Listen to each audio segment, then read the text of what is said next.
문체위 회의 시작 전부터 대한체육회를 향해 작심 발언을 쏟아낸 유인촌 문체부 장관. 정상적으로, 올바르게, 상식적으로 그렇게 할 겁니다. 이어진 회의에서는 이기흥 대한체육회장 눈앞에서 정치 조직화된 체육계를 확실히 고치겠다며 체육회를 강하게 압박했습니다. 체육을 생각하고 체육인을 생각하는 정책이면 되는데요. 이게 너무 좀 사유화돼 있다. 그러니까 체육이 정치 조직화돼 있다. 여야 의원들의 비판도 쏟아졌습니다. 특히 파리올림픽 참관단으로 체육계가 아닌 인사들이 들어간 것을 지적했는데 국민 세금을 가지고 참관단을 운영을 하면은 선수들에게 도움이 되는, 지원이 되는, 또 체육 발전에 도움이 되는 그런 사람들로 구성이 돼서 일정들이 짜여져야 되는데. 이기흥 회장이 오래된 관행이라고 하자 엉뚱한 대답을 한다고 강하게 질타했습니다.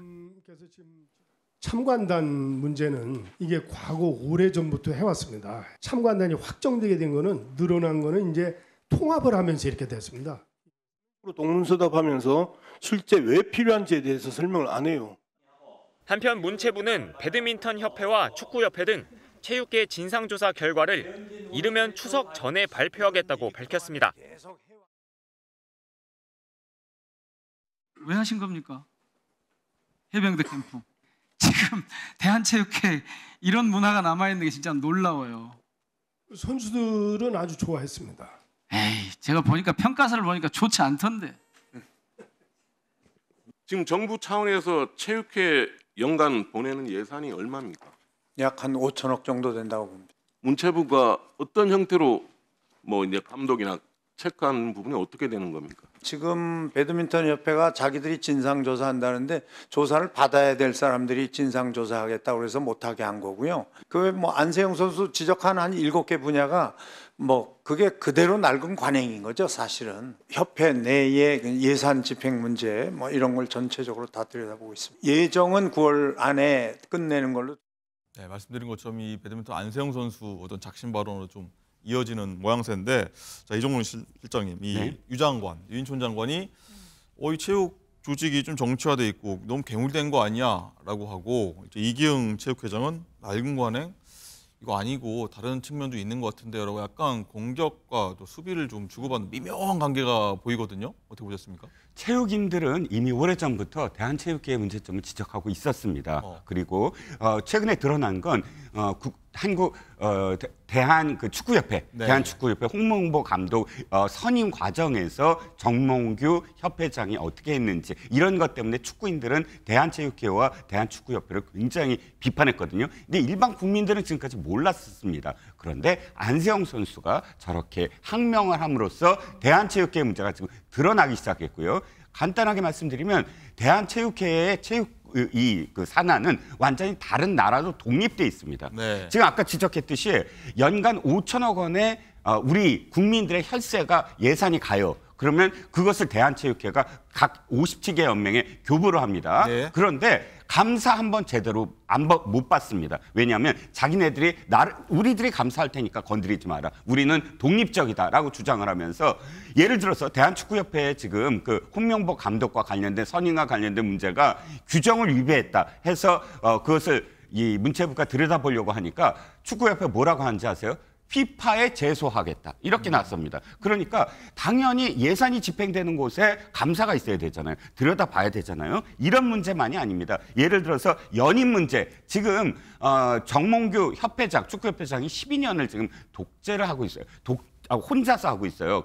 그런데 이것을 연임을 하기 위해서 규정을 위법하게 지금 바꾸고 있습니다. 누가? 바로 이기영 회장이. 이런 문제에 대해서 정부가 이거는 규정에 맞는지, 예산을 적정하게 쓰는지, 전문적인 어떤 지금 과정을 통하는지를 들여다보겠다고 했는데도 한 번도 그것을 공개하지 않고 도리어 저항하고 있습니다. 이번 기회에 대한체육회의 이런 이 무분별한 어떤 예산 집행이나 혹은 이 전문적이지 아니한 부분들이 바로 잡혀야만 안세영 선수와 같은 그런 억울한 상황들이 이제 다시 생기지 않을 거라고 저는 생각합니다. 그렇군요. 자, 그리고 어제 많은 말이 나왔습니다. 그리고 파리올림픽 당시에 이 양궁 단체전 관람 중에 이 코리아 팀복을 입고서 막 큰 소리로 소리쳤던 그런 분들이 많이 계셨는데, 이분들의 실체가 사실 이제 공개가 됐죠. 예, 대한체육회가 운영한 참관단이었는데 이 체육계 인사가 아니라 다른 업계에 있는 분들이 많이 섞여 있어서 도대체 이분들 어떻게 간 거야 이런 얘기가 많이 나왔었죠. 이와 관련해 얘기가 나왔는데 어떤 얘기인지 듣고 오시죠.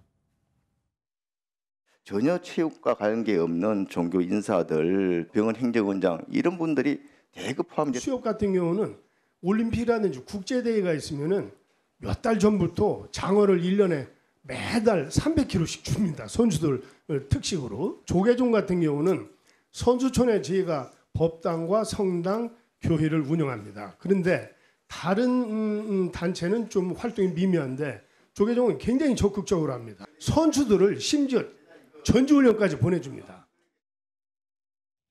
네, 뭐 이기훈 회장이 이제 참관단 몇 면을 왜 데리고 왔냐 했을 때 이런저런 이렇게 기여를 한 분들이 있어서 데리고 왔습니다라고 하는데 뭐 해석에 따라 뭐 너무 궁색한 거 아니야 이런 얘기도 있고 이 정도 기여했으면 뭐 데리고 갈 만하지 이런 얘기가 나오는데 어쨌든 뭐 많은 얘기가 나옵니다. 이 선수가 21세기 선수인데 그래서 협회들은 체육회는 19세기 아니야? 이런 비판이 나오는 것 같아요. 그렇죠. 어제 정말 여야가 오랜만에 한 목소리로 또 질타하는 목소리 나온 것 같습니다. 그만큼 선수들이 그러니까 협회라든지 각종 종목협회들이 선수를 중심으로 놓고 생각을 하는 것이 아니라 임원 중심으로 사고를 해왔던 것이 아닌가라는 우려가 정말 많이 드는 지점인데요. 특히 올림픽 참가단의 경우에도 물론 비체육인이 들어갈 수도 있겠죠. 그런데 문제는 그 기준이라든지 이 내부 규정 자체가 좀 명확하지 않다는 게 문제인 것 같습니다. 누가 정한 거죠, 그럼? 일단 지금 이기훈 회장이 최종 결재하는 방식이다라고 알려져 있기 때문에 주관적인 요소로 작동하는 것이 아니겠느냐라는 지적이 나올 수밖에 없는 국면이고요. 그렇기 때문에 이 부분도 조금 더 진상조사 필요해 보입니다. 특히 뭐 수협 같은 경우에는 장어를 1년에 뭐 매달 300kg씩 선수들의 특식으로 제공해준다. 물론 기여하는 바는 있겠지만 뭐 적지 않은 양이 적지 않은 양이긴 그렇죠. 합니다. 그렇지만 이런 부분이 좀 더 투명한 기준으로 관리가 돼야 되는 것이지. 그러면 장어를 300kg가 아니라 100kg를 주면 참관단에 못 끼는 겁니까? 사실 그렇게 생각하면 말이 안 되는 기준인 거죠. 그렇기 때문에 이렇게 국가의 예산이 보조금으로 어느 정도 활용이 되는 또 그런 기관이다라고 한다면 이런 참가단 모집에서부터 철저한 기준에 따라 투명하게 운영되는 것 당연한 것 아닌가 생각됩니다. 네, 뭐 체육계 입장에서는 뭐 조그만 후원도 우리에겐 큰 힘이 된 거다 이렇게 좀 항변할 수도 있을 것 같긴 합니다. 자, 그런가 하면요 어제 회의에서는요 뜬금없이 이 사람의 이름이 등장했습니다. 이 사람 누구일까요? 한번 듣고 오시죠. 광고 홍보 스폰 대한체육회에서 많이 받을수록 좋습니까 나쁩니까? 좋습니다. 광고 홍보 스폰을 받는 리더가 능력자라고 생각을 합니다. 3년 전에 성남FC 기억하십니까? 광고 홍보 스폰 받은 걸로 인해서 지금도 검찰 조사를 받고 있는 사람이 있습니다. 더불어민주당 이재명 당대표 얘기하는 겁니다. 지금 현 정부가 성남FC 사건으로 조사하고 있는 자체가 잘못됐다는 말씀을 다시 한번 드리는 겁니다.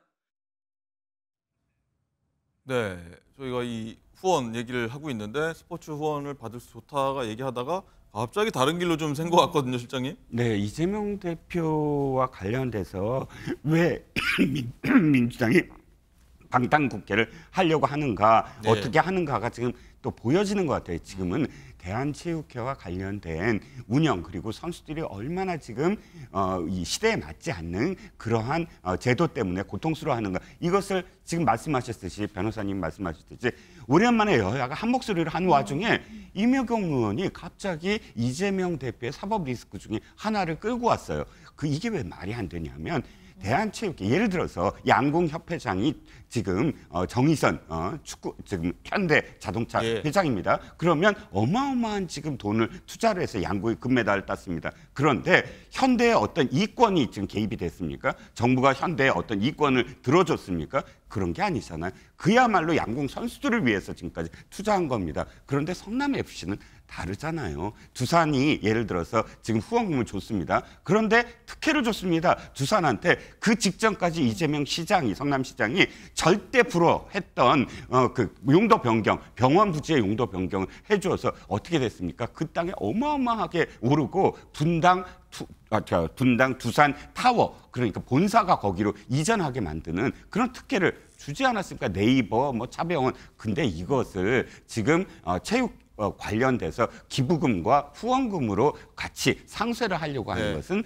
방탄국회의 일환이다라고 생각을 합니다. 네, 이거 종목별 체육단체 기부금하고 성남 FC는 뭐 재판도 엉켜 있는 문제라 좀 성격이 다르다 이렇게 말씀하시는 것 같아요. 어떻게 말씀하시겠습니까? 뭐 그렇죠. 사실 어제 이 자리에서는 뭐 이재명 대표의 성남 FC 문제가 뭐 쟁점이 되는 자리는 아니었기 때문에 뭐 이모경 의원이 좀 논점이 분산될 수 있는 이야기를 했다라고 생각합니다. 그렇지만 일단 야당 의원으로서 이재명 당대표가 지금 현재 기소돼서 재판을 받고 있는 성남 FC 건과 관련해서는 사실상 별도의 광고 계약에 따른 광고를 따낸 것일 뿐이고 이 부정한 청탁이 연결되거나 제3자 뇌물죄가 성립할 수 없다라는 부분을 좀 더 강변하고자 했던 것 같고요. 뭐 그렇다 하더라도 어제 자리는 이제 체육회 혹시라도 있을 뭐 비리라든지 잘못된 관행이라든지 이런 부분을 또 조사하고 국회 차원에서 이야기하는 자리였기 때문에 사실상 논점에 좀 더 쟁점에 좀 더 집중했으면 어땠을까라는 아쉬움은 남습니다. 네, 그렇군요.